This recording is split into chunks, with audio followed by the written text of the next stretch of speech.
Oh, cool. Yeah. Crazy. Okay. Yeah, Go to Lisa. We had and play surgery pull today. We did it. That's what I heard. Yeah, that's Oh, it's crazy. amazing what you can do when you're young. Because my husband My did mom that, not playing for the football. Lions. Like but everybody he else was might not care, but you at a can't. wedding, She go for the all the time. She had a wrong, ball instead. and Yeah. broke his foot. I didn't realize it for like 2 weeks. It happens. Seriously? I think those guys have a lot of adrenaline going too. Still They just like, it's like, I'm not doing that. Happy hour time. It was Over my dead body. That's what it was. I gave her some candy, and then I gave her she could hold the big basket so it's warm, she could catch it. So we made do. We always give her candy before we send her home too. Yes, that's good. Your brother deserves it. He does. I know. Absolutely. If I could Snickers and Mountain Dew before she leaves, it'd be awesome. Yeah, I think you should give her extras. Mm-hmm. This will I'd be like, a this quicker. one's from Christy. You don't really know her, but she knows her get you daddy. Exactly. She would like you to have it second Mountain Dew. Tested it an hour ago, so if nothing changed, we'll be good. Hopefully, yes.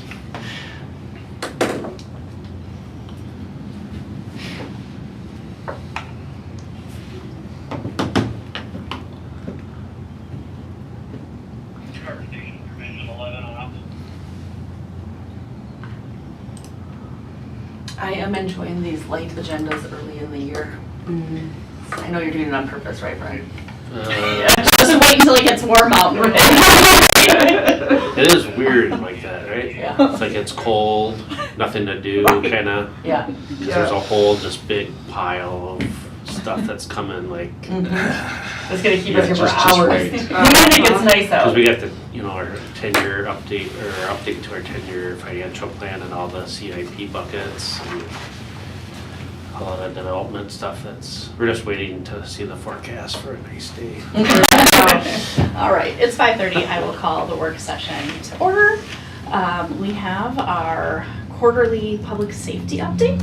With us is Chief Walsh. Hey, first of all, kudos, because when you told us in October, and I talked about this at our last meeting, but when you told us about the intersection of 11 and 44 Yep, Big Woods.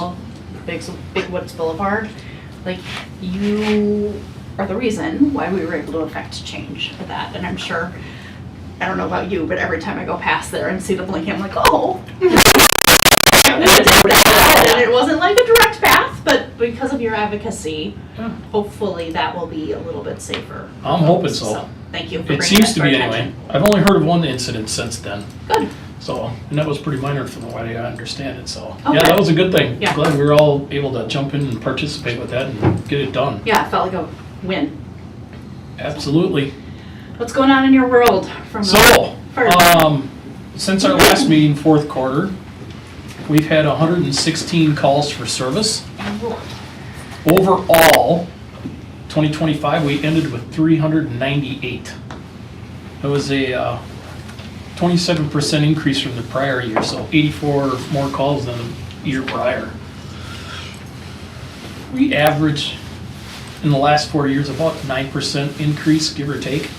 Some a little more, some a little less, but so yeah, we've been climbing the ladder for calls. Next year, I'm hoping not, but Climbing the ladder, I see what you did there. So is that increase kind of spread evenly among the different types of calls that you receive, or is there one category that is outperforming another there? medicals are our biggest one. We're probably 66%, somewhere in there in medicals. The rest of them, it's been all over the board. You can't really put a finger on, crashes or, fire related or any of that kind of stuff. It's all over. A little bit of everything, but our biggest call volume are medicals. So proportionally, everything is staying the same, Yep. it's just more calls? Yep. Okay.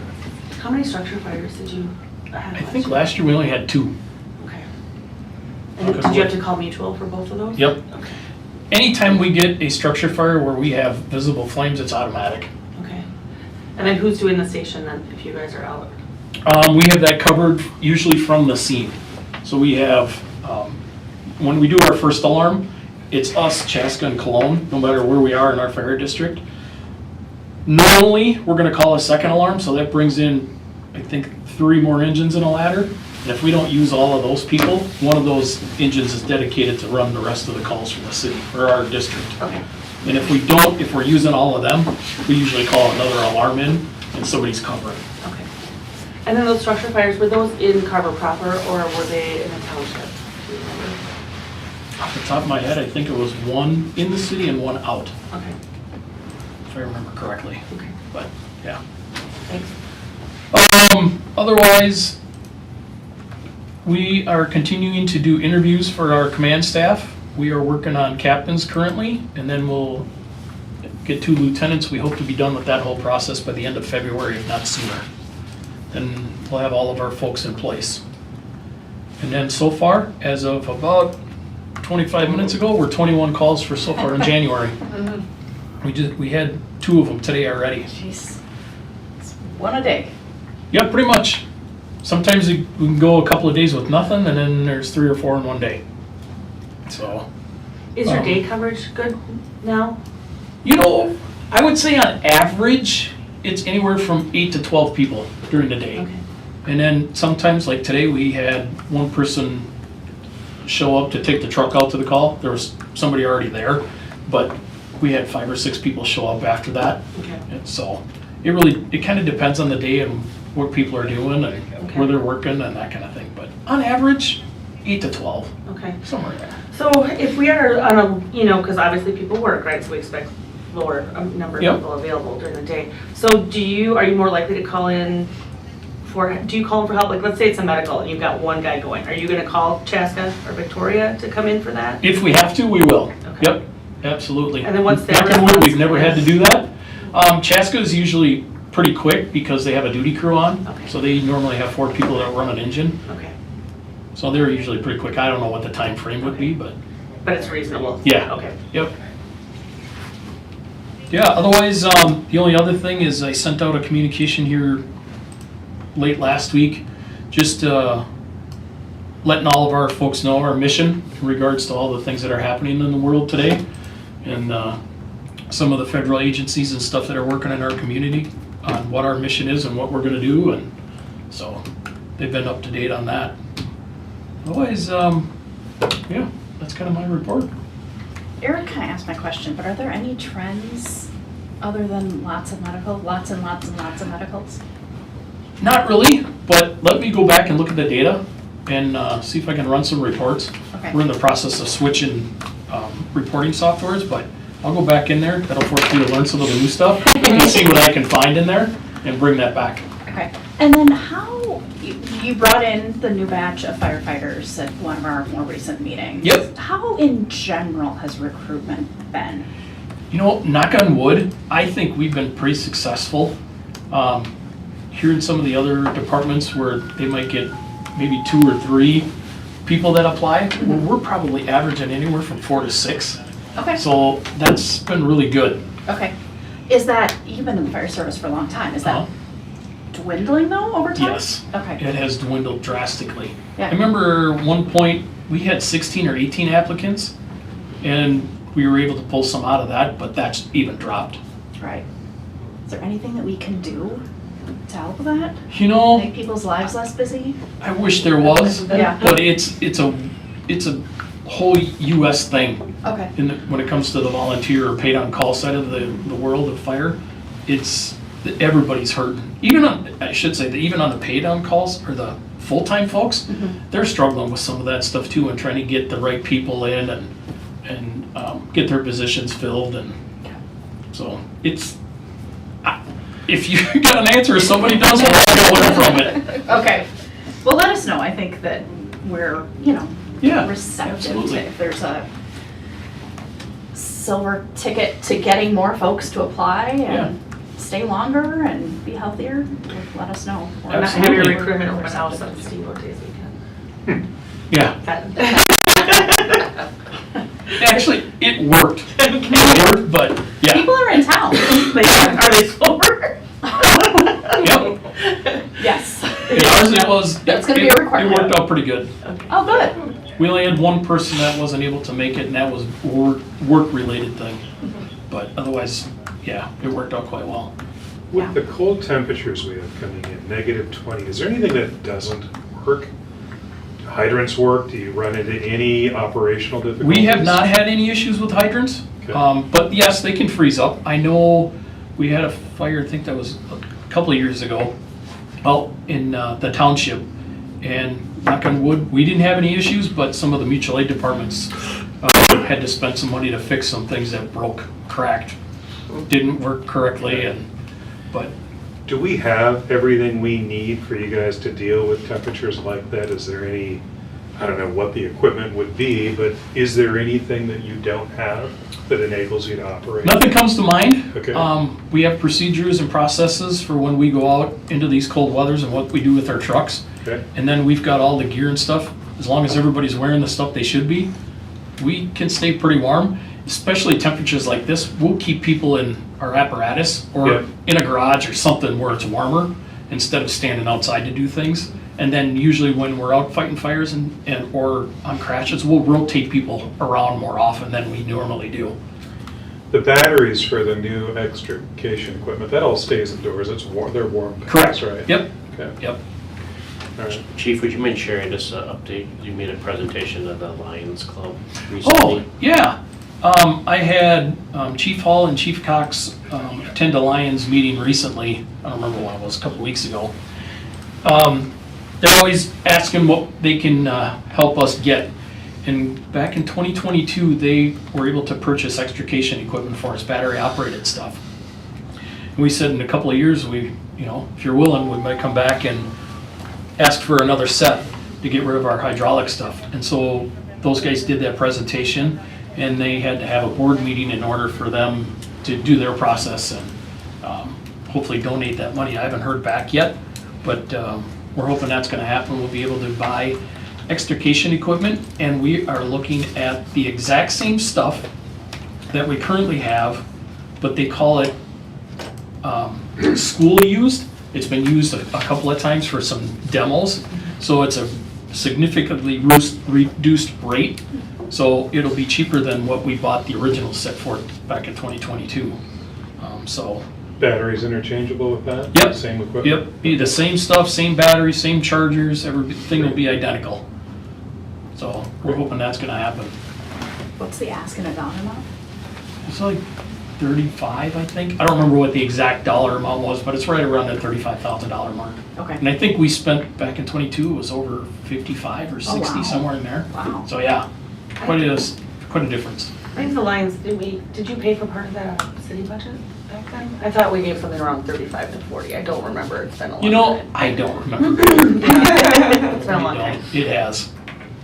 You can't just let up. 35 keeps sticking in my head, but I could be real wrong. It's been a few years. Any other questions for the chief? Thank you, as always. bet. Anything else we should advocate for this quarter? You know, I wish I would have come with a list, but nothing pops into my head right now. Okay. Next time, I might have to put a list together. Can always ask. It's true. All right, thank you so much. You bet. Appreciate it. All right, up next, we have Erik Hansen with Southwest Transit. Hello, everybody. Hello, Do you Mayor, know everybody Council. want to be helpful if we? I know a lot of the people, but it would probably help again, Let's you do know, that. to remind me of the people. Let's yes, do yeah. that. I'm Courtney Johnson, I'm the mayor. Right. I'm Christy Conrad, council member. Thank you. I'm Tim Walsh, the fire chief. Hi, Chief. Andrew Simmons, Director of Public Services. Lori Sayer, council member. Kayla Pasco, council member. I sure hope you know who I am. The same name. He was- Do you miss these kind of meetings? I do. Yes. Actually, yes. Sometimes I do, actually. We've met before. Yes. I'm Brenda Good, Administrative Services Manager. Nice to see you in person. All right, well, thanks for giving me the opportunity to kind of give you a year in review. It's been a couple years, I think, since I've been here, but it's been a really interesting year, particularly as it relates to Carver. So there's a lot of stuff that's been going on, and if at any point you have any questions, please just interrupt me all the way through as you wish. This is our newly adopted, I shouldn't say no, so new, we adopted it in 2024 as part of our strategic plan for our mission and vision for the agency. And a lot of you know we kind of have 3 core services that we provide. We provide bus routes both to downtown as well as now to the airport and the Mall of America. And our shuttle, our special event services, which we run out of Carver Station too, with the Renaissance Festival and the State Fair, concerts, games, special festivals and things like that. Southwest Prime, which serves Carver as well, is our on-demand rideshare program. And those are kind of how we think about what we provide in terms of services to our customers. And Carver, folks in Carver participate in all of those actually. So just a little bit of information about us, just to remind people this is our 40th year. So we were founded in 1986, and so this is our 40th anniversary. Independent Transit Agency operated under an agreement between Eden Prairie, Chanhassen, and Chaska. And of course you have a representative on the commission as well as part of that, and that's Erik, as we know. We are growing. We finished up our final year about 14% above, but when we did this chart, ridership year over year, which does make us the fastest growing transit services, but also launching our autonomous vehicle service in Prairie and the 686, that really accounts for most of our increase in ridership. But we're the fastest growing agency in the state. We did a comparison through October, which is the latest second one that's growing, and they're kind of much further behind where we are. So it gives you an idea where we are. So we do rider surveys every year, 96 to 98% customer satisfaction depending on a service. We did a community survey as well. We do that every 2 years, people from Carver. And 61% positive and 14% negative. It's not as high as you might see for city services or like fire departments. You guys always get all the glory over there, I'm just saying. But from a transit agency perspective, we ask people about Metro Transit too, and they're underwater. But it's actually really good numbers. The other thing that happens as well is that we have a report that's done to the state legislature every year as well. It's called the Regional Route Analysis, and it looks at something which calls a subsidy, which is how much taxpayer dollars per trip are being put into a service. We're about 22% lower than Metro Transit at about $12.07 versus $15. If we were part of Metro Transit, which we haven't been since 1986, I think we wouldn't be getting as good a service and probably a less efficient service as well. What is the community saying about this? I kind of hinted at this already, but this is the actual numbers, but this kind of shows you the trend. The one that I really like is the second one on this show the positive. So we did this survey, Morse Leatherman Company did it for us in 2019, 23, and 2025. In 2019, 35 to 42 to 53. Our negatives are down a little bit. The big gain though is in the neutrals, and that's because a lot people know us more than they did before. And so I guess our haters are about the same, but we've moved people from neutral to positive, I guess you could say, in the last 2 years, and certainly since 2019. Erik, apologies if you said this, but are you surveying riders or the entire community? This is a community survey. Okay. So this is a phone survey, and it's basically, it includes Eden Prairie, Chanhassen, Chaska, Carver, and Victoria. And we weighted it according to the population of those communities. Okay. And so generally, like Eden Prairie is about half of it, and then Chanhassen and Chaska are a little less than a quarter, and then the remainder would be Carver and Victoria. So this is a community survey. Okay. Does that mean you have to have ridden on it? Like when they call you, do they say, have you ridden this? This is just how people feel about us Okay. in the community at large, whether they ride us or not. Okay. I don't have that slide teed up here, but we showed it to the commission when we had our retreat on Saturday. But we do ask the question, have you heard of us? Do you use us? And most people don't use us, actually. So this is really, how do you feel about us, regardless of whether or not you've used our service? Which is interesting because, and that's one of the reasons why transit doesn't often get as high a score as maybe some other services might, is because a lot of people don't use it. And in addition to that, a lot of people, they don't necessarily think government should be spending money on transit. That's a different issue altogether. But so they might have a negative view of transit generally, and that bleeds into us. But generally speaking, people like us, and if they've used any services, most likely that they've gone to the state fair or maybe one of our other festivals or something like that. And Yeah. I'm gonna ask another question, but if it's Sure. coming up in the slide, then just. No, go you're on. fine. Go ahead. Go ahead. So if this is kind of, the impression survey, right? What It's are the you impression, yeah. What are you hoping to glean from the results of this if it's a feelings survey?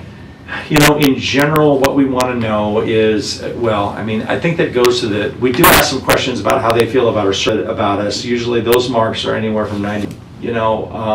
Does the community see value in this? And this is really important, not just, and I'll talk about this a little bit at the end, and thank you, by the way, for passing a resolution of support for Southwest Transit a month or two ago, because this is partly what I'm showing to legislators is the kind of thing too. It's like, look, people feel really good about this service. People like this service. Why would you want to change or take away this service, in some way? And it gives us kind of an internal feel, okay, are we on the right track or off the right track? And we feel like we're generally on the right track, in terms of what we're doing. At least how people feel about us. Okay, thanks. Sure. I went the wrong way. This is an interesting one. I left this one into, we asked the people the question. This goes more to the question of, would you use this in the future? What would you use this for in the future? And it's really interesting. It's not surprising, services like the State Fair and the Renaissance Festival, sporting events, concerts, they're a lot of what people are wanting to use our service for. So in the last couple of years, we have really leaned into doing more of those kinds of services. And in fact, the last 2 years, our ridership for these kinds of services doubled. Renaissance Festival is in its second year, and that has become our second biggest service by far. And we're going to other places that we didn't used to go to, and we try different things. Like we went to the Minnesota Yacht Club Festival over the summer, and that we actually took 2,000 people to that. And I was like, well, holy cow, I didn't expect that, but you never know till you try something, right? And so we do the full season for the Twins, the full season for the Vikings, the full season for the Timberwolves and the Wild and Gophers football, and so we didn't always used to do a lot of those things. And now we're going to be going to the concert, at Misty Lake. They have a new venue that's happening that they're opening up this year, so we're going to be going there. So every year we try to do a little bit more. And this is the reason why, right? Because people say that this is the kind of thing that they want. In the past, we mostly just did, downtown Minneapolis and Southwest Prime. And so it gives you an idea. So we're really trying to lean into this idea of we're going to give people services that they're looking for. So that's all I have teed up on that piece of it. I wanted to talk a little bit about Carver itself in terms of what happened in 2025. So for Prime, we serve 6,075 riders. That includes people that were in the service area as opposed to people who were outside, going in and out of the service area. And I know that, because we ended up not continuing the service because the grant funding run out at the end of the year. How many people, used the express bus from Carver Station?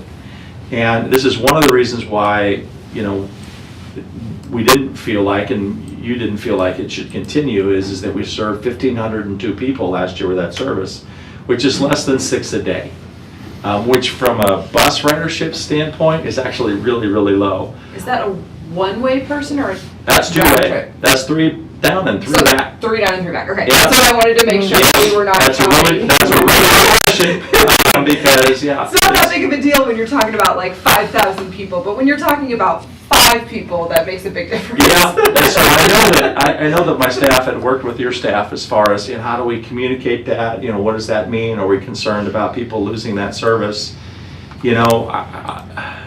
It's sad that there was only 6 a day, but it also means that you're not really impacting a lot of people by not having that service any longer. I think once upon a time it would have been more. COVID kind of killed that, and so okay, but what does that mean for that station? And we're going to keep using it for the Renaissance Festival and for the State Fair. And we actually have a really cool event coming up this year that I don't know if you know about or not, but But the MIPTA, Minnesota Public Transit Association Bus Rodeo, which is kind of like a bike rodeo with buses, if you can imagine that kind of thing, is going to be held here in July. And that's super exciting because it's going to bring people to Carver, and we're going to host that as well. Do you have a date for that yet? I think it's the 17th and 18th. Okay. And it's a public event where you Oh, go and yeah, watch yeah, it's a public and cheer event. and? Sure, Okay. if you want to do that, you know, Right. absolutely, you could They'll definitely have bus clubs out there too with the radio. So, sign up for that job. Thank you, you beat me to that. I also know a number of people that I've talked to around town, or people that I know, because of the different ride times they could get out of Chaska, they would drive to the Chaska. Yeah, I have a lot of station. people like that too, yeah. Because the ride times were so. I think that's true. I think that people, you know, I mean, that's, I think been the communication is that you can drive to Chaska, it's a little bit further, but you can still get on the bus going that way. You also could take a Prime here from here to Chaska Station and transfer if you want to do that too. That's also an option for people who won't be able to drive for whatever reason. So, but at any rate, that's what's going on at Chaska Station. I want to talk about the Carver County Mobility Study a little bit and what's happening with the county, because I think there's some really good possibilities here to save both of our organizations some money. Basically, there's the study that was done was looking at a couple of different services in the county. There's Transit Link, otherwise known as Smart Link, and then, you know, you're getting Southwest Prime. Technically, you're serviced by both. I feel it's really important to talk about kind of the differences between them and the kinds of things that you see, because I know there's been some questions about that. Transit Link is what you would call kind of a true dial and ride, and so typically you have to schedule in advance, you have to call 24 hours ahead of time. The other thing that's also true about Transit Link is they can refuse service. So if they don't have a vehicle that can come pick you up, they can just say, no, you can't, we can't service you today, and you have to come back at another time. And you know, a little bit different, it's usually serviced in rural areas, lower density, you know, and which is why they kind of operate, you know, in the western part of the county.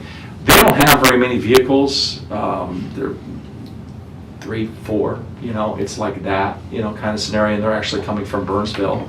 So it's a little bit different. With microtransit, what we're doing is providing on-demand service. Our average wait time is about 23 minutes last year, you know, to get something. So it's more like an Uber, but not quite as fast as an Uber, but faster than on-demand. Usually you see these kinds of services in more mid to higher density suburban areas. Carver's kind of on the edge of whether or not you want to do dial and ride or microtransit, but I think microtransit works here. Short, medium length trips, we do not refuse service as long as it's within our service hours. And so we'll always send somebody, because we're operating on any given day anywhere from 17 to 20 vehicles, you know, for this service in our service area. And we have about 24, 25 vehicles that we do run for the service, so we could ramp up if we needed to. You look like you had a question that was. Yes, so I guess I don't understand. It feels like a distinction without a difference, dial a ride versus microtransit. Is there, what's the technical difference? They're both what's called demand response. Okay. The difference is how quickly you get it. Okay. Microtransit is pretty much on demand. You can get it within a short period of time, and it's more readily available. Dial and ride is you have to call ahead of time, and they can refuse service. Okay. And so really that's the main difference between the two. You have to call ahead, and usually they give you a window, like I'll pick you up between, you know, 12 and 2. It's kind of like, you know, when you get your cable guy, right? Yeah. You know, and then they will come and get you within that period of time and take you where you want to go. It works. The service level isn't as high as what I'm getting at as it is with microtransit. So you don't get as good a level of service, which is why you often see it in more rural areas, because you can't get enough vehicles to be able to do it on demand. And then the next level then will be some kind of fixed route bus, you know, where you have a regular route or something like that. And so it's just a function of how much demand you have for transit, and you kind of work your way up from lower demand to higher demand, you know, higher services, and, you know, you might end up, higher demand services would be like a fixed rail or subway or whatever, you know, we don't have it. Does the Transit Link can you get same-day service on that one? No, I you have to didn't call think the day so. before. I thought it was 24 hours. One or of the something like changes coming though with Transit Link is some fixed routes, like a route between Waconia and Victoria. Yep, I remember I'll seeing talk about that. that in a second. Yeah. They would call it a circulator. It's That's kind of a limited fixed route. Yeah. Yes, and that's some of the changes that we're looking for with this particular transit study. And I've got a slide pulled up for that too in a second, so hold that thought, Erik. But you know, sometimes people think, oh, well, they're both demand response, and I'll just call and get it. Well, it's a different level of service.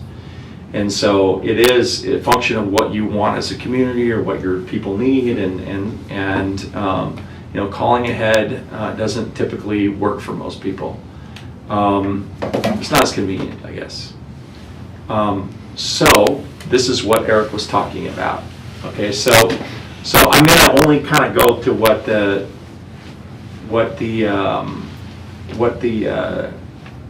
did I include it? Let me just, okay, all right, that's what I couldn't remember which slide I included, sorry. So just from a process standpoint, I mean, what happened is that last summer, as you know, there was a transit tax passed in 2023. 83% of that money that's collected in the 7-county metro area goes to Met Council, and 17% goes to the counties, and then there's a formula that determines how much each county gets. Of that money that the county gets, 17% of that can be spent on transit. Pretty much has to be spent on transit. So it's like $1 million a year, and growing. And so, you know, we went to the Carver County and we said, look, you know, we made multiple proposals to them about utilizing some of this transit tax for some additional service. And ultimately what we convinced them to do last summer was to do a study. And so we are actually the project managers on the study, and the county is reimbursing us. So we kind of are doing the study under contract with Stan Tech, which is an engineering firm that's done this stuff elsewhere. Ella Rasp is the person, I think. If you remember, she came out to a meeting maybe a month or two ago. Okay, and there you gave go. a summary. Yeah. There you go. So they're contracting with us, and then the county is paying us for paying for it, essentially. And went through a whole process, looked at data, looked at community feedback. There's a steering committee with a bunch of stakeholders that are involved. The short answer is that they looked at a number of different options, and have generally settled on an option that looks like this. And so kind of the red is the transit link portion of it, and the green is the Southwest Transit portion of it. So the idea is that we would have continue microtransit in Carver and Victoria. We would bring Southwest Transit, microtransit Southwest Prime to Waconia with a connection to Victoria. And we would be looking to expand service hours in Chanhassen and Chaska because of the demand. Through the rest of the county, you would still have, you know, your demand response in some places, transit link, and then some circulators. So that you see that there's a little key at the bottom. If you see key types of service, you can see there's a transit link circulator and from those communities like Cologne, Norwood Young America, New Germany, Mayer, Watertown, they would get circulator service 1 and 2 days to and from Waconia. You guys get Waconia is kind of, you know, the regional hub for service, you know, for folks, you know, around here, and then demand response the rest of the time. And so it increases the level of service throughout the county, where you get a little bit of a limited fixed route circulator into Waconia from some of those communities. It's just kind of into Waconia and back. Right now, the Transit Link is actually operating that circulator to and from Norwood Young America 1 day a week. And so that was kind of piloted, and then that would be expanded. And then additional service with Carver and into Waconia. And so that's kind of the general gist of what this expanded service would look like. Oops, I went the wrong way again. Well, you Go ahead. get back. I'll back up to With that. that, could Carver residents get rides to Waconia using Southwest Prime? That is a really good question.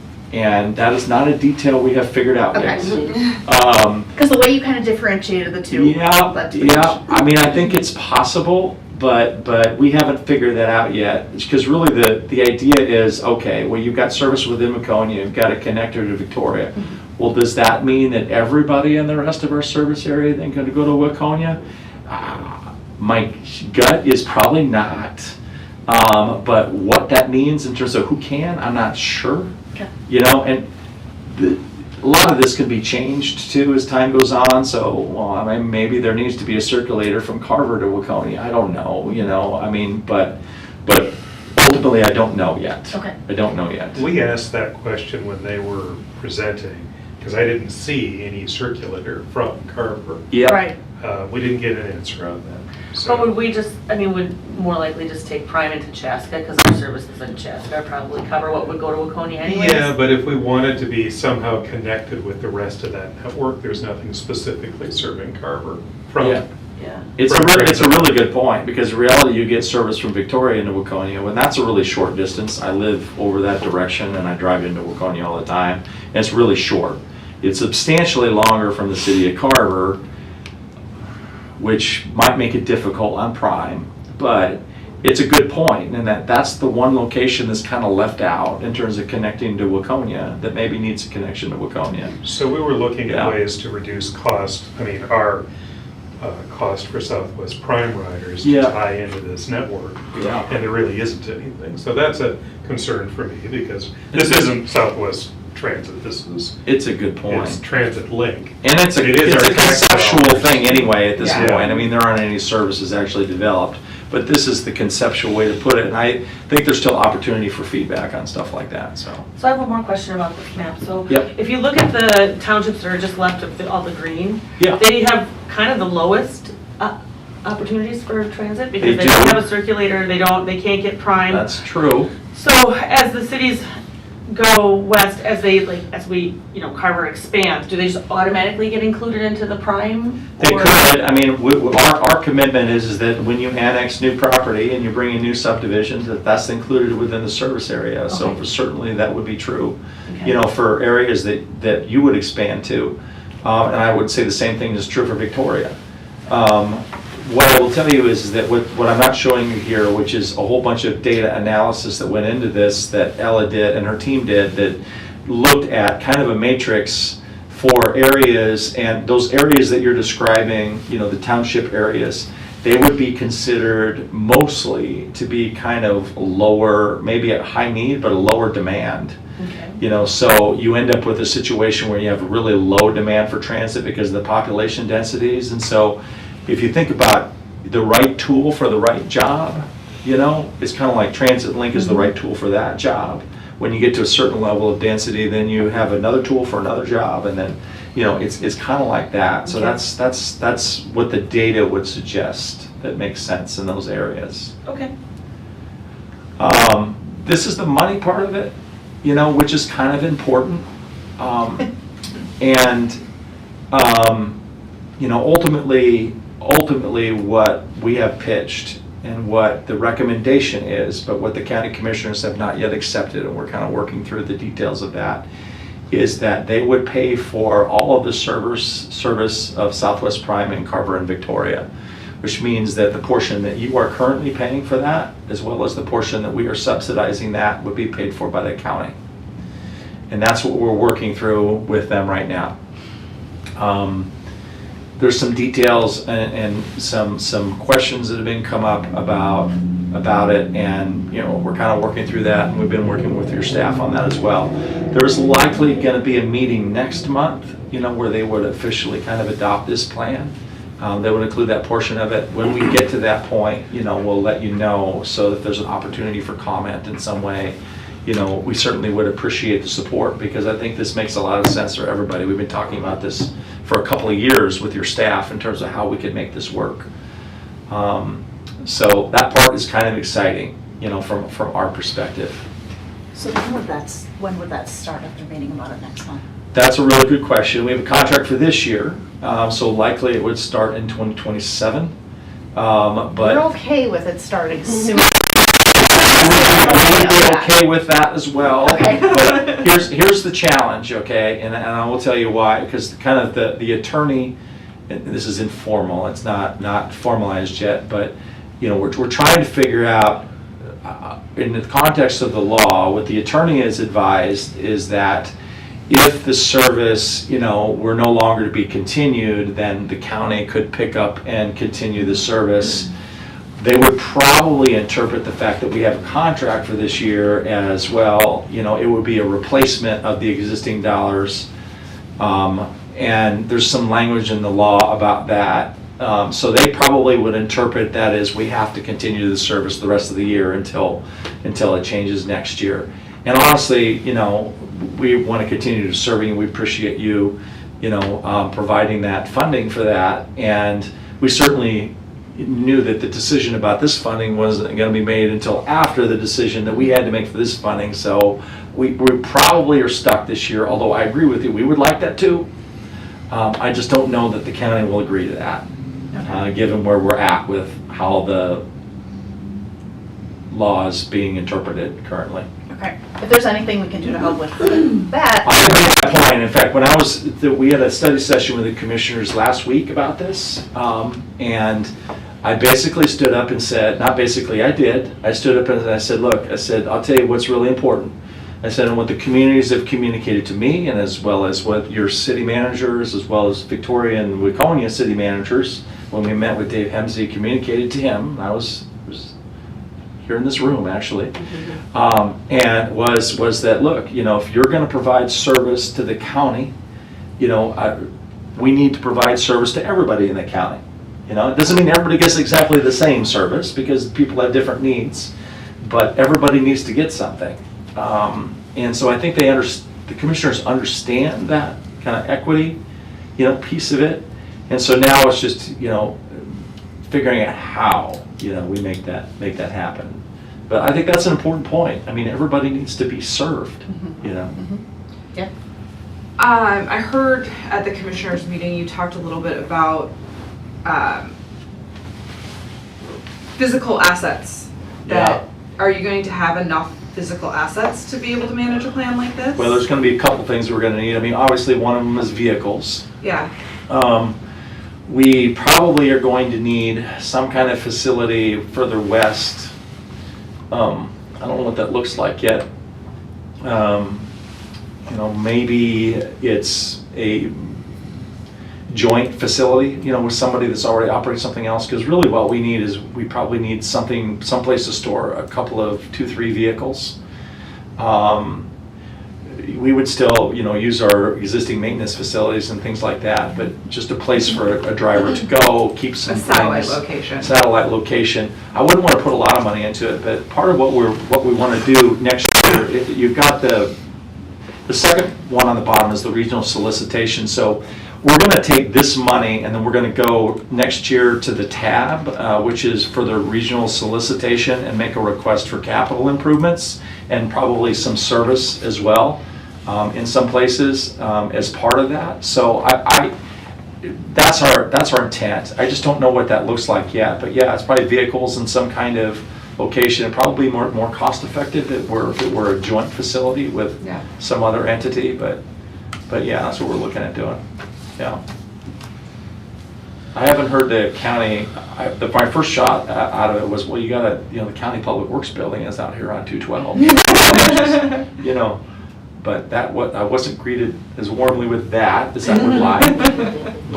But I know the school was, I think Eastern Carver County Schools was looking at doing a facility, so maybe there's an opportunity there to cobble onto that. Maybe we could work with you and use some space over here at Carver Station, maybe something in Victoria. I don't know. I haven't figured that out yet. But we have to. It's a lot of what we call deadheading time. From our Eden Prairie facility to Waconia is like 45 minutes. I know I've driven it. And so if you figure someone has to leave there, drive 45 minutes to get to the service area, drive 45 minutes back. Those are service hours that the county is paying for. In the long run, it's going to be cheaper to build something than it is to continue to pay that. So I just need to make that financial, So. Erik, just so that I'm thinking about this right, this is essentially, this proposal would fund crime service. Yeah, To the green areas. Yeah. Maybe Waconia TBD, yep. but where does Eden Prairie fall in that? Well, I mean. Is that still included? Eden Prairie is part of our service area, but no Carver County money is gonna be spent in Eden Prairie, if that makes So- sense. I guess my question is, can Does that Carver Hennepin County? residents ride to the mall? Oh, yeah, yeah, absolutely. You can still do that too. You can do that now, and you're still gonna be able to keep doing that. Okay. Yes, absolutely. Yes, Okay, yes. We don't expect your service level to change, not get Okay. worse anyway. that's my question. Is what I'm Thank you. saying, no, no, not at all. And so that's that. The last piece, real quick, that I'll go over is something we've talked about a little bit before, but, you know, what's happened is that there are some folks in the legislature, I mean, I can tell you who they are. It's, you know, it's Representative Tabke, it's Representative Cagle, to a certain extent, Representative Kosnick, and maybe Senator Dibble, that has some concerns about, you know, the suburban transit agencies. They're not so much concerns about us. You know, some of this has to do with issues that Representative Chapke or some Shakopee has with MBTA and how he feels like he's not getting the right service that he wants, you know, from them. So, and we don't service that area, so it's really not about us, but we get kind of caught in the crossfire. And, you know, Metro Transit, when you talk to kind of some central Minneapolis type of legislators, they're like, well, you know, you're spending all that money in the suburban areas, we should be spending all that money on transit in the central part of the city instead, because that's where the need is. Which I don't disagree that there's more need in central Minneapolis than there is here, but that doesn't mean there's no need out here. And so consequently, there's some desire to reform this in some way, which we would oppose. We've been around for 40 years. I don't think this is the time to upend the system currently. In addition to that, we do not get a direct share of sales tax like we do for our other revenue sources without the Met Council saying you get some. And so we don't like the idea of having to kind of beg Met Council for that money, because they always have a tendency to kind of take their money first before they share any with us. So we're getting a little bit of sales tax shared with us, but we would like the state legislature to weigh in and say this is what your allocation should be, which is exactly the way they do with motor vehicle sales tax. So that's primarily how we're funded. Almost 70% of our money comes every time you buy a car, a certain amount of that goes to transit. There's a formula at the state legislature that identifies how much each agency gets, which, you know, then you can count on that, right? And so generally, we don't know what this legislation, you know, reform legislation looks like yet. So we're kind of, I've been talking to a lot of legislators. I think my count's like 19 at this point, including yours, by the way. Talk to your legislators. What is her name? Who's your? Bobby Harder. Thank you. I know it was an H, but I couldn't remember. But I mean, she's more concerned about agricultural issues, but I don't think she's any fan of the Met Council either. So, you know, we're just basically, you know, should have changed this portion of the slide, and I'll have to talk to my, it says Eden Prairie, but it should say Carver. But you know, it's one of these things where we're going to keep you informed. Erik will, you know, obviously be informed, and we'll keep your city manager informed about, you know, what this looks like, because we just don't know yet. But we do think that there's a real threat this year in comparison to maybe some previous years, based on our conversations with people. And I can tell you flat out, you know, Representative Cagle has said, you know, if Representative Tabke doesn't carry the bill to eliminate reform you, I'm going to. So there's going to be a bill. I just don't know how much traction it's going to get. I don't know if you've seen this, but we Yeah, I was gonna say. on our list. I've not seen that, but thank you. We've got you, and this year, We do appreciate the support. We really do. This year we've always shared our legislative priorities with our state level representatives. This year we've started asking them to come in. Yeah. And at our last meeting, we had a really great two-way dialogue with Senator Gruenhagen and Commissioner Fahey to talk about Yep. the importance of those five items to the city of Carver. So Wow, we got your back on that. I appreciate that, and I think that the commissioners are very supportive of us as well. And, you know, I mean, Tom Workman spent a lot of time in the legislature, and he can get fired up about this issue, believe He's never me. mentioned that. Yeah. So yes, I mean, I think we have a lot of really good support. I don't think it's necessarily gonna go anywhere, you know, but you just never know, and it's frustrating, you know, from our perspective, so we had to spend a lot of time and resources on this issue just to kind of ensure our existence, I guess. Playing defense. Yeah, playing No defense, offense. that's exactly right, yeah. So that's all I have, yeah, from a presentation standpoint, but I'd be happy to answer any other questions. I know I'm kind of at a little over the 30 minutes you told me that I had, Yeah, good. but any other questions, comments, thoughts? Not for me. I've asked mine to say one. Yeah, I think you covered it well. Thank Yeah. you, Erik. Thank you.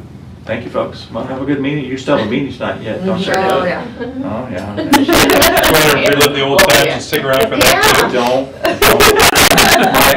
I tried to count it one time on how many city council and board of county commissioners meeting I've been to in my career, and it's well over 1,000, and then I lost count. So, yeah, I did my tour. Fair enough.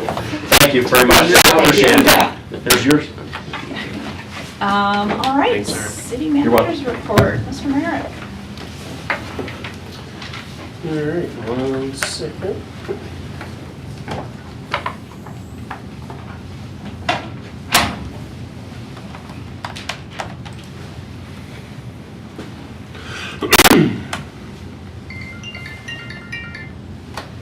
All right, so a couple of things to go through with you tonight.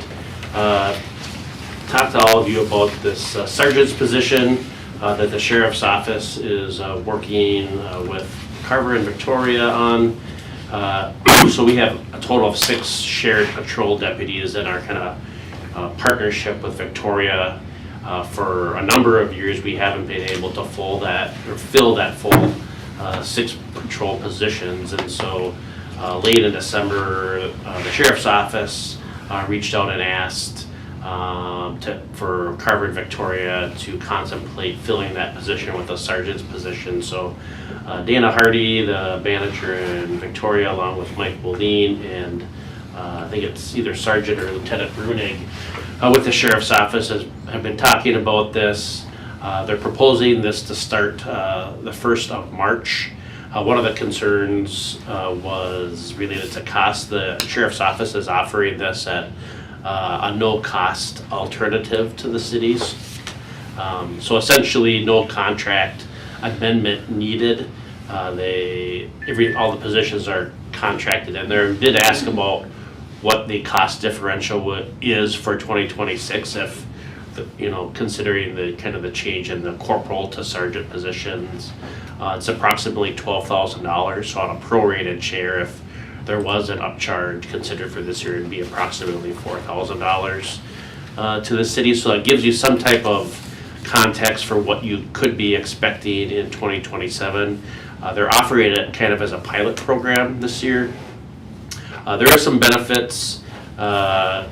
Corporal Nelson or Deputy Nelson doesn't have the ability to provide work direction to the patrol team that those 6 deputies, where this new sergeant position could.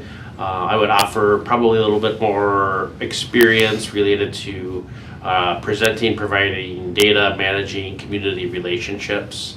And one of the things that just from a staff perspective that I think would probably be the most appealing is this consistency in that position. We've been fortunate in some cases with Deputy Lassard and I would say Deputy Sandberg where we've had some consistency. But beyond those 2 examples, we've had a pretty steady stream of deputies that have been good, but haven't been here for, that long of a time. Deputy Gowan, Deputy Chafin. We've had quite a bit of turnover in, I would say, the last handful of years. And so having that steady voice, knowing what to do on steamboat days and knowing the principal at Carver Elementary and business owners, there's some benefit to that. So I just wanted to kind of tee that up for a conversation point. I did talk to Chief Walsh about that, And we talked about some different benefits that could offer for going through calls, maybe attending a meeting, just kind of public safety coordination of having a consistent and experienced leadership position on the team. So, and again, it's this was a question I had originally. I thought that maybe this is more of an office position. This is just as much of a boots on the ground patrol position as a deputy, like a normal deputy. But it's a Monday through Friday, 8 to 4:30, or it might be flexed a little bit depending upon kind of where we land. But again, that's kind of the overview. Just wanted to get any feedback that you had and take it back to Commander Wolene as we kind of finish off the details on this. I was a little all over the place on this, but for $4,000 in 2027, I don't see any harm and only a benefit to the city of Carver with this one. Yeah, I'm fine with it. Yeah, totally fine. At least give it a shot. So related to that, so one of our strategic initiatives was to do some public safety strategic planning, and one of the kind of vehicles for that was to look at the city's work plan from the sheriff's office. And so kind of in light of this sergeant's position, what I'd like to do is delay that a little bit and have that sergeant start, and then have that person help me facilitate that conversation with the city council, and basically kind of develop a new work plan from scratch, identify expectations, priorities for public safety, communication, reporting, etc., rather than have them get this plan that they had no part in putting together. So if that's okay, that's what our plan would be. It's part of the work right away. Sure. I did send out an email. I'm gonna escape from this page for a second regarding the state auditor's performance measurement program. So I'll just kind of bring that up.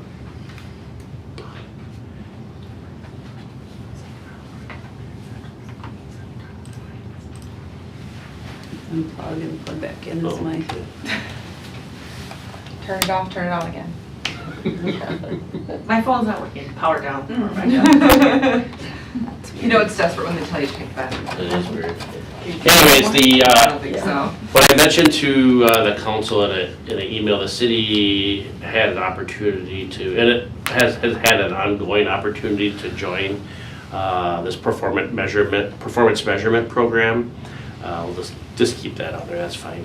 I had already turned it off. So, It's coming back on. It just but the program started around, I think it was 2014 or so, and the city at the time, city council at the time, had some concerns about kind of what that data was going to be used for, and how it may or may not be used to create unfunded mandates, etc.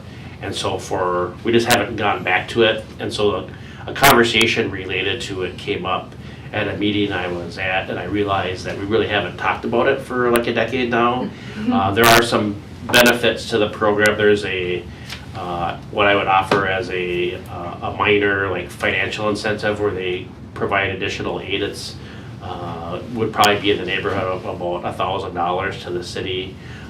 In addition, if this legislature ever imposed levy limits, the city would be exempt from that, which, depending upon how you look at levy limits as an issue, may be a good or bad thing. However, there's a series, and I sent a link out, there's a series of performance measures that changes from year to year. And there's approximately, I think, maybe 30 or so some cities that participate in it. There's annual reporting. The council would have to adopt a resolution. So I'm not offering this as a pro or a con, but as a piece of information, and if the council wants to give it some thought, or say, yeah, we want to do it, or we need more information, or no, we don't want to do it, just kind of opening the door to that conversation. So for me, and I'm curious what everybody else's thoughts are, I don't see any harm in this. These aren't the nuclear codes that are in these reports. It's public information. It's kind of interesting information. It seems to vary. I noticed that Chaska and Hansen have both submitted reports in 2025. You know, for me, until I talked to Brent about it, it was like, $1,000 is $1,000. And Brent was like, that's probably what it would cost staff time. So that's not as much of an incentive as I thought it would be. But I feel like we can't go wrong with more transparency. But I'm super eager and open to hear anyone who doesn't agree with that. What is the part about the limits? What, like, was it like to receive levy? Yeah, so so for example, our levy this year was like, I think right around 10%.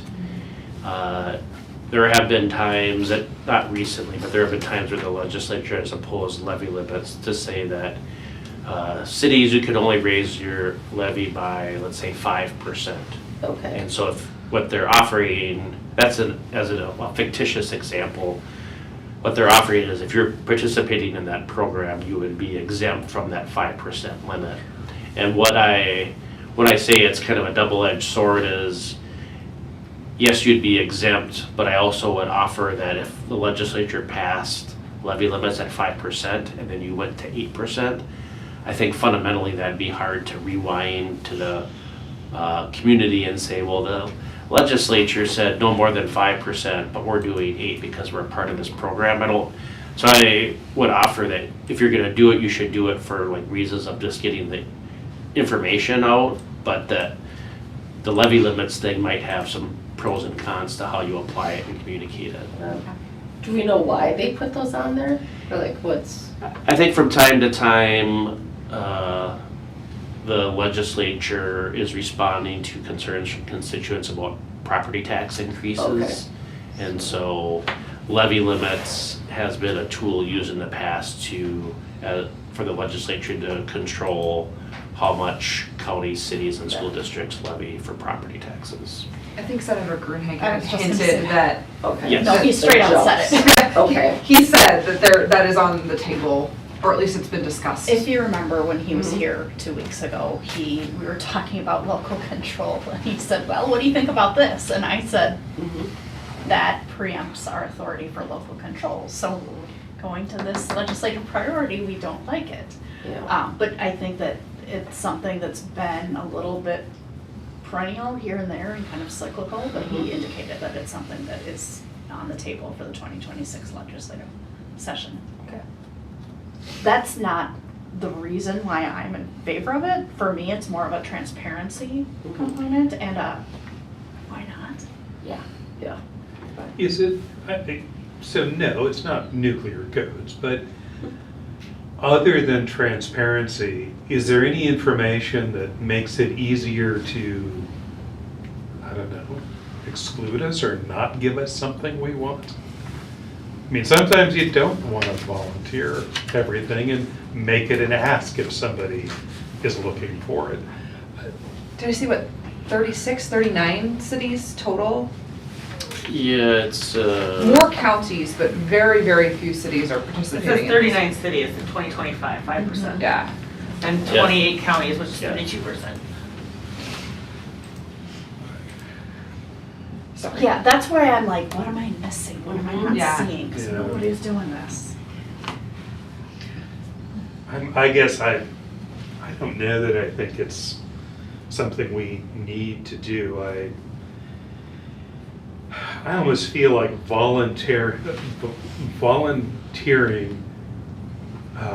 more backstory only then serves to use our metrics in some way that may not be beneficial to us. If there's a need, they can request it, we can provide that.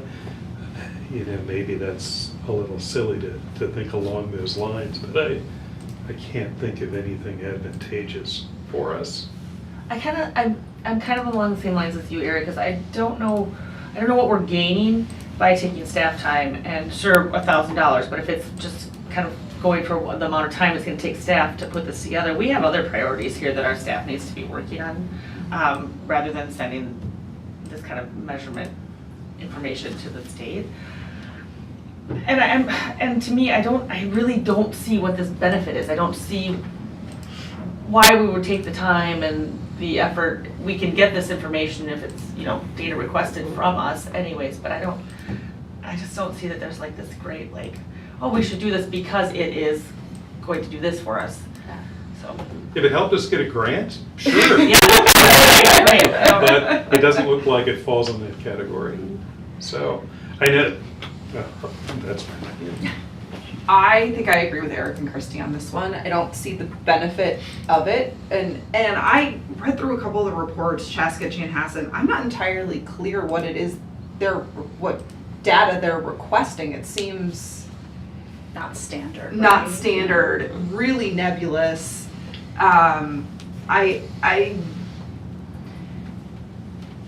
It's not that I'm not comfortable with it, I just don't see the benefit. And I understand your thoughts on transparency, Courtney, but man, we do a lot of transparency as a city, and I don't see how this increases our transparency in any way. Yeah, this isn't the hill that I'm gonna die on, but Yeah. I don't see any harm in sharing this kind of stuff. Again, I'm struggling with, there doesn't seem to be any consistency. Chaska's is more of a narrative, Chanhassen's is a chart.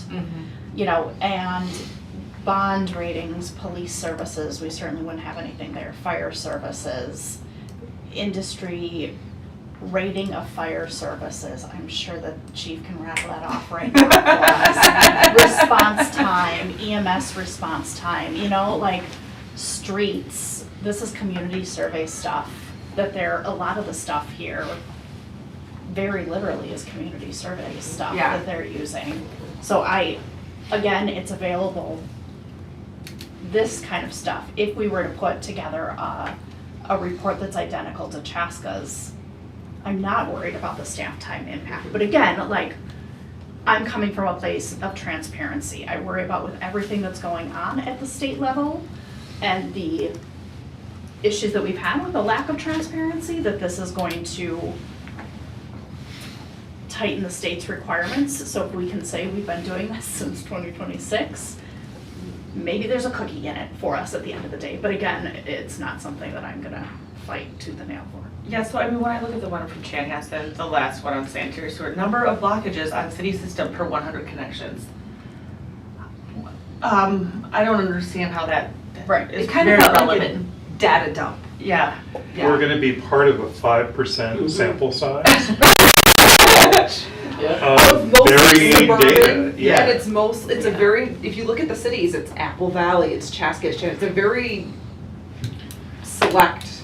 If we were Yeah. part of a 50% sample size, that would be more meaningful. But to be a part of such a small sample size, when it's not a standardized data set, I just worry that somehow it isn't used to our benefit, but. If this was more standardized and everybody entered the same exact information, I might feel a little bit differently about it. But because this is just sort of throwing darts out as whatever you want to put in, I don't. Why didn't Carver provide that? Health plans is a resolution with maybe a half a dozen. I don't think it's necessary, but that's. All right, I did not win that one, and that is okay. Commerce Drive Extension Project, so this is the north-south street that is adjacent to Lakeview Industries and then the future industrial project by United Properties. We had talked kind of informally about the extension of that street, which would service property that's now owned by Eastern Carver County Schools, and which is about 20 acres, and then 60 acres of the former Joe Wickenhauser, or late Joe Wickenhauser property. Those conversations have been going on, frankly, for 6 to 9 months at this point. We're waiting on the property owners to provide some additional direction on that. And so we understand that the school district is having some discussions early this winter.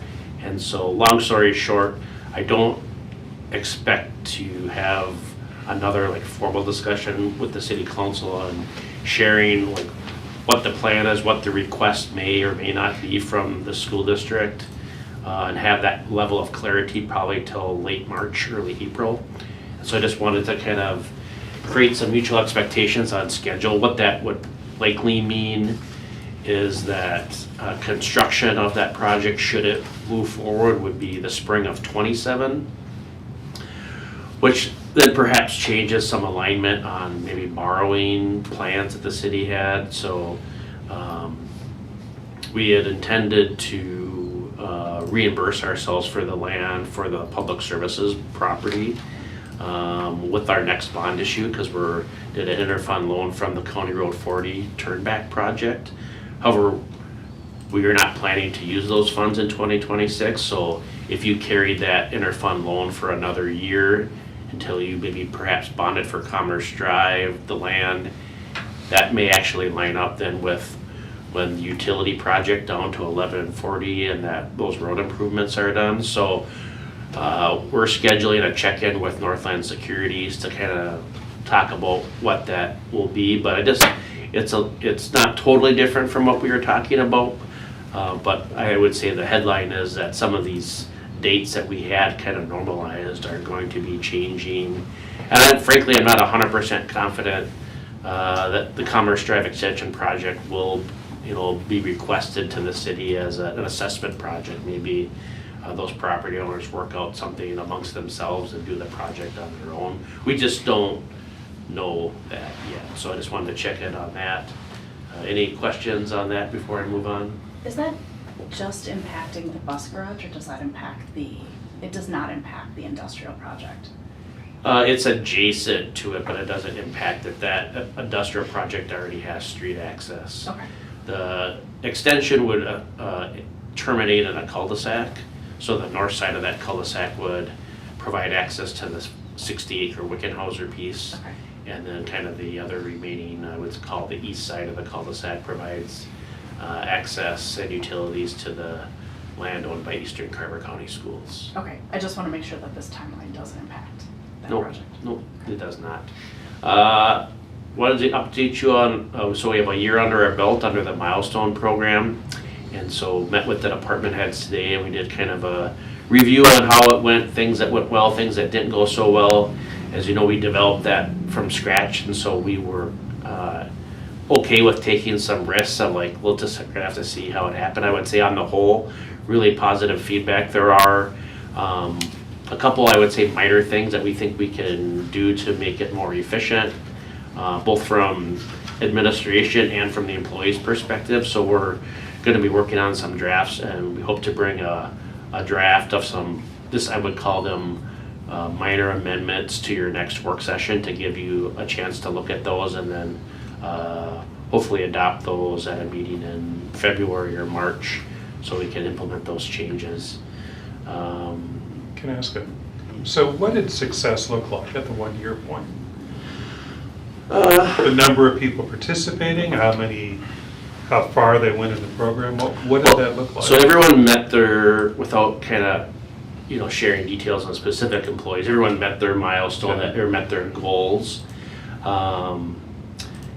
One of the topics that was brought up was like the types of training, like the type of training and the requirements that a certain position has.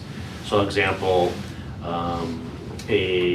somebody in utilities has to do training to maintain their license, and somebody also in public services who's on the street side doesn't.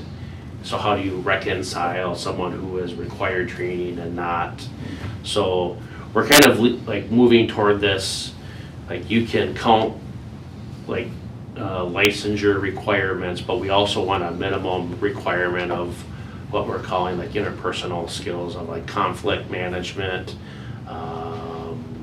teamwork, verbal communication skills, written communication skills. We want those things that we think build a solid and healthy culture amongst our team.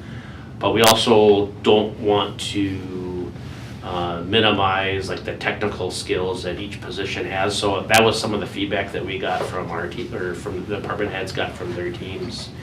Another example, frankly, is like, because it was so new, we built in some artificial deadlines, like turn this form in by this and that form by then, that like in practicality, we don't need it. I think it's kind of similar to when we did the room reservations here. It's like, it all sounds real great on paper, you gotta have it all organized and all the check marks, or all the check boxes marked, But then when you actually do it, you're like, oh, can't I just go talk to Brenda instead of like filling out this form?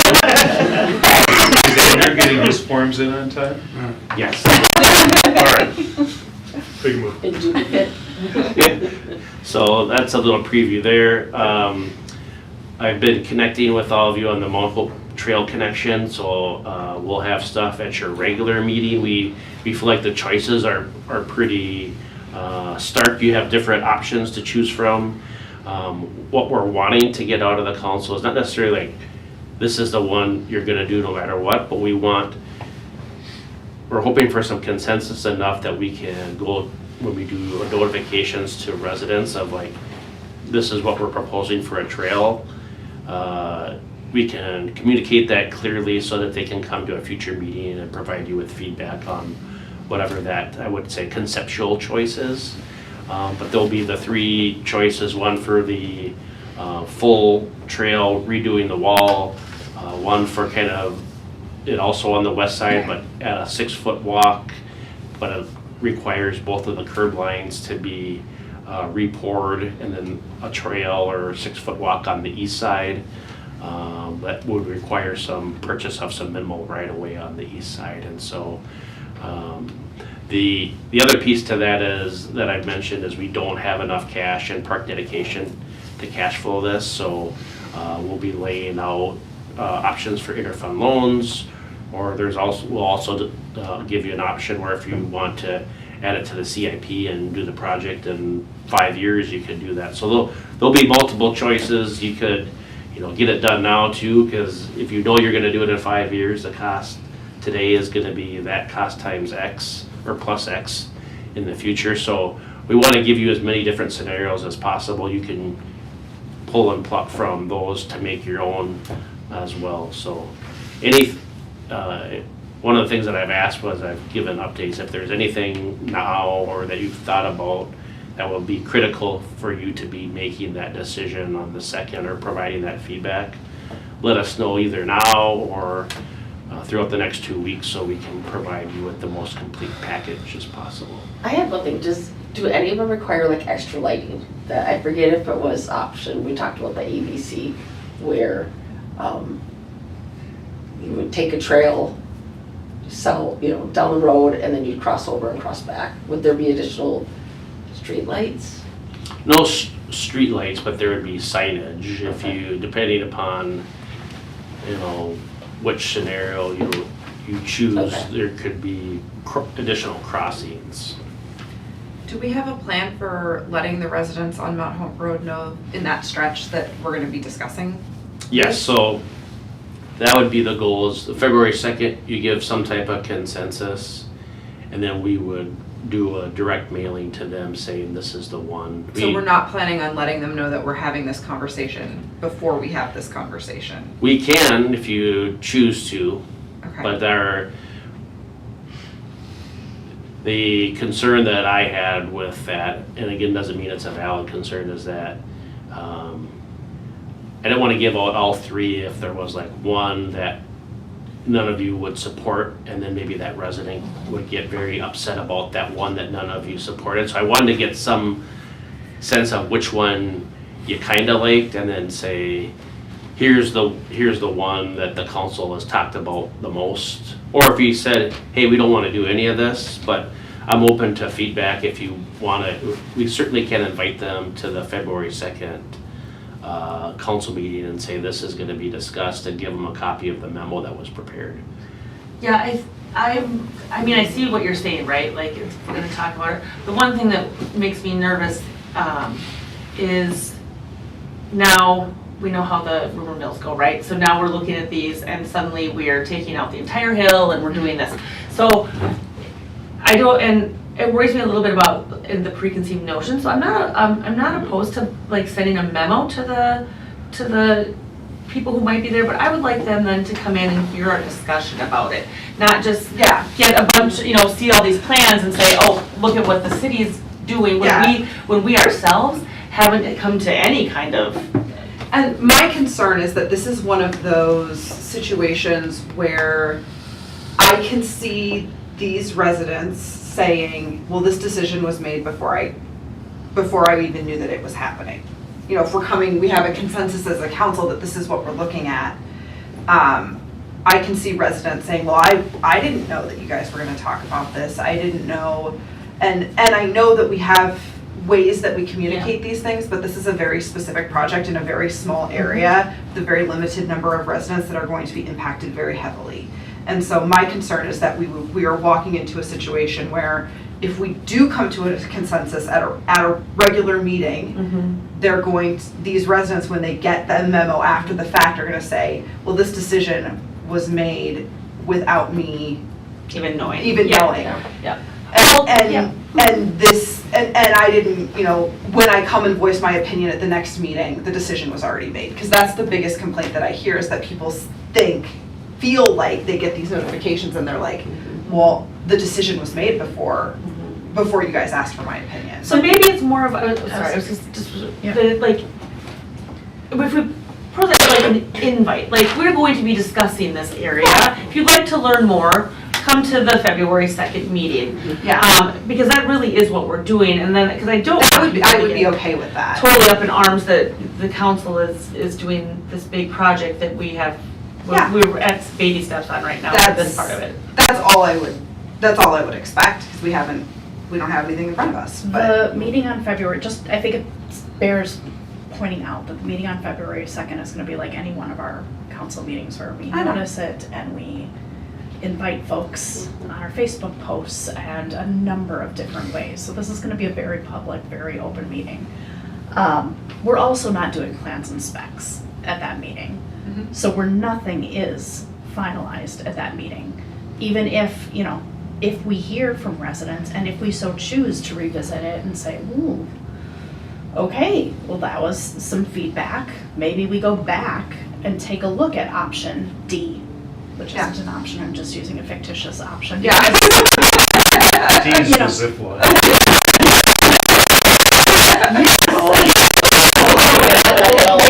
Henry's ears Let me know growing. Yeah, you're right. But I don't, I feel like we already are inviting folks, and not only those folks, but those folks and those folks and those folks. I have a little input, and I'm more aligned with Councilmember Pasco and Conrad in that, not so much like, more about they're always, residents always invited, encouraged, but more like what's the objective, or like what we as a council are trying to accomplish.